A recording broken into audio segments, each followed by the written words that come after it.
السلام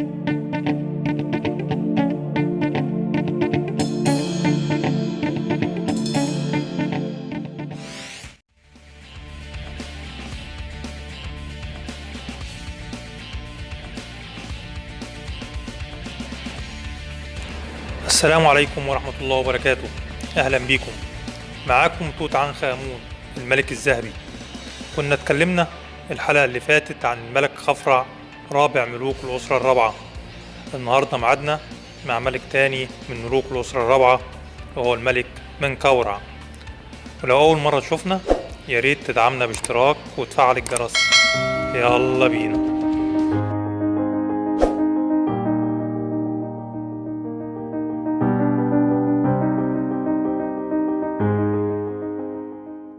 الملك منقورع هو خامس ملوك الأسرة الرابعة خلال عصر الدولة القديمة.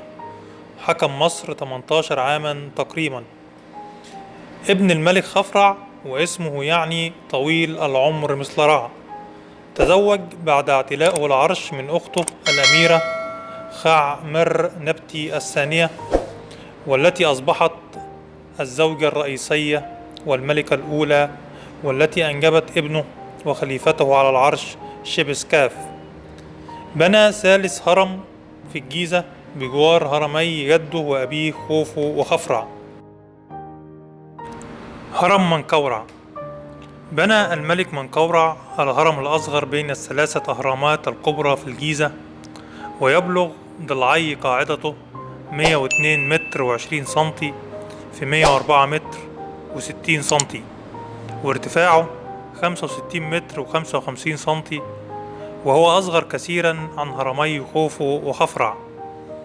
المادة الأساسية في بنائه كانت من الحجر الجيري، ولكن طلب منقورع من مهندسيه أن يبنوا الجزء السفلي الخارجي من حجر الجرانيت الوردي، وتم تغطية هرم منقورع بأحجار الجرانيت الوردي إلى ارتفاع 15 متر، واستكمل باقي الهرم من الحجر الجيري الأبيض. مات الملك منقورع قبل الانتهاء من بناء هرمه، والذي أتمه ابنه وخليفته الملك شبسكاف.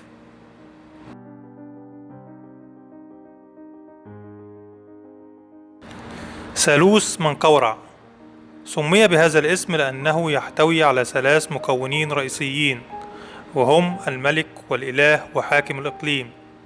ففي كل ثالوث نجد الملك ومعه الرب حتحور وشخص يمثل إقليم من أقاليم مصر. يتجلى في هذه الثواليث بديع الفن المصري القديم، حيث أن تلك الثواليث نحتت من حجر الشست الذي كان من أصلد الصخور التي يصعب النحت عليها. في هذا الثالوث نجد الملك يتوسطه وهو يرتدي تاج مصر العليا والذقن المستعار، بالإضافة إلى الشنديد، وخرطوشته الملكية تتوسط حزامه. أيضا نجد الملك ممسك بلفافة شرعية الحكم في يده، وبجانب الملك الربة حتحور في الصورة الآدمية، وأعلى رأسها رع ممثل في قرص الشمس، ووسط قرون البقرة التي اعتدنا أن نرى حتحور في هذه الصورة. وتتخذ خطوة إلى الأمام كنوع من مؤازرة الملك الذي يتخذ خطوة كاملة، وهذه الوقفة تسمى الوقفة العسكرية، وهي أصح وقفة تساعد على سلامة الجسم. أيضا نجد من الناحية الأخرى امرأة تمثل حاكمة الإقليم، وهذا الثالوث يشير إلى إقليم سيوط أي محافظة أسيوط الحالية، وذلك من خلال صورة معبود الإقليم الذي يشبه أنوبو أو أنوبيس المعبود المقدس لهذا الإقليم. ونجد أن حاكمة الإقليم تحتضن الملك والرب حتحور كذلك في مظهر به نوع من المبالغة في طول الأيدي، ولكن لم يضر المظهر الجميل للثالوث. تم اكتشاف الثالوث في عام 1908 في معبد الوادي الخاص بهرم منقورع، وتم العثور على 5 تماثيل، ويعتقد أنهم كانوا 8، حيث يوجد 8 أماكن مخصصة لهم في 8 أروقة بالمعبد، وتم العثور على 5 سواليس في حالة جيدة ما عدا واحد مهشم تماما، ويوجد الآن 3 منهم في المتحف المصري و2 في بوسطن.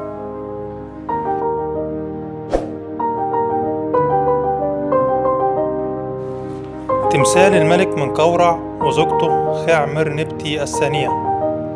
اكتشف التمثال يوم 10 يناير عام 1910 في معبد الوادي الخاص بالملك منقورع.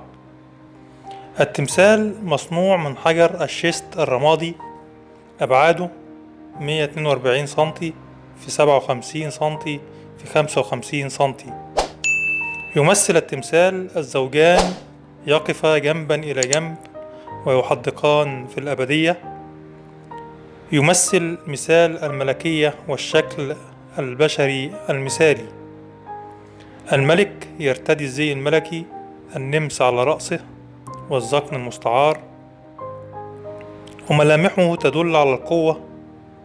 يتقدم الملك إلى الأمام ويميل برأسه قليلا إلى اليمين، وتحتضنه الملكة بحماية وتنظر إلى الأمام كما لو كانت تقدمه إلى العالم وتمنحه الثقة والقوة.